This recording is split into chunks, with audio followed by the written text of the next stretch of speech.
Chapter 1. Allie Fairchild stared out her windshield at the ramshackle cabin. Please tell me I have the wrong address. Scrambling for the MapQuest printout amid the fast food bags and other evidence that she had blown her diet once again, she read the directions over and over. Finally, sure that she hadn't misinterpreted them, she looked up at what had been described to her as charming and rustic. She was pretty sure it had been the setting for her favorite horror movie, The Cabin in the Woods.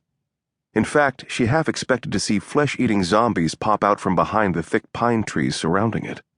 When her landlord, Dex Belmont, had warned her that they were a few miles outside of Bear Mountain, Montana, he had definitely been bending the truth a bit. According to her car's odometer, she was a good 10 miles from the town limits on a curvy road that had made her stomach queasy. And in the middle of the freaking forests of Narnia. Leaning her head on the steering wheel of her Jetta, she groaned in defeat. After 32 years, she had thought that she was making a solid choice for once. She'd planned to come to small-town Montana to turn a poorly run trauma center into one of the best in the country, and therefore erase all of the potholes in life she'd been unable to avoid thus far. Allie jumped a foot in the air, shrieking. Outside her window was a huge hound with its mouth practically pressed to the glass, vibrating her door with its deep bellow. "Bluebell!" a deep voice said loudly, out of sight. The car-shaking sound stopped, and the dog sat, its hot breath fogging her window. Allie's hand gripped the front of her blouse, sure her heart was going to pound its way right out of her chest. Suddenly, her passenger door opened and a man peeked in. "Sorry if he scared you. She likes to be the welcoming committee." Allie blinked, taking in a head of tousled, sun-streaked brown hair and green eyes set in a tanned, gorgeous face. The man's smile was wide and boyish, completely dispelling her previous surprise and terror. The muscles of his shoulders stretched the lightweight t-shirt he was wearing, and the brief flash of a tattoo beneath the sleeve tempted her to reach out and get a better look. "Do you always just sprint out at people like a serial killer?" His golden eyebrows rose, but he didn't lose that smile. "Not usually, but we've been waiting for you." Clearing her throat, she said unconvincingly, "Yeah, that isn't helping your whole stalker vibe." He held his hand out to her, hovering over the center console. "I'm Dex Belmont. Allie, right?" This guy was her landlord? Taking his hand hesitantly, she tried to ignore the pleasant warmth of his palm against hers. He had lured her out to his property with a bunch of misleading photos after all.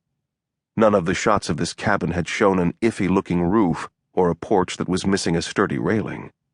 "Yeah, I'm Allie, and I have a bone to pick with you." "Hang on, before you start picking, why don't I come around and get your door?" "I can get my own door, thank you very—" He slammed her passenger side door before she finished and was coming around the front. "Much." She reached for the handle at the same time he did, and when he pulled it open, she practically fell out on her face, putting her nose to nose with his dog. Big, droopy brown eyes stared at her from inches away, and then a large, wet tongue smothered her nose with slobber. Mustering whatever dignity she had left, she started to climb to her feet, shaking off his hands as he attempted to help. Swiping at her nose with her arm, she glared up at him. Wow, he was tall. She liked tall. She shook away her thoughts and said, "This is not at all what you promised me. You told me that the cabin was cozy." "Look, I may have tweaked the truth a bit, but you're also here 2 weeks earlier than I was expecting." He crossed his arms in front of his chest, and Allie tried to ignore the way the muscles flexed as he scowled down at her as if she were the one who had bait-and-switched him. "So before you start throwing a wall-eyed fit, how about you take a look inside and I'll tell you about all the improvements I'll be making." If Allie was smart, she'd get her butt back in her car and hightail it out of there. But this had been the only place for rent, according to the realtor she'd spoken to over the phone. She could buy a place, but she hadn't been ready for that kind of commitment. She wanted to take a few months and get used to Bear Mountain before she actually bought something. And the few motels she'd passed hadn't looked better than this. "Fine, lead the way, McDuff." That smile was back in place, doing crazy things to her insides, although her outsides were freezing. She rubbed the arms of her lightweight sweater.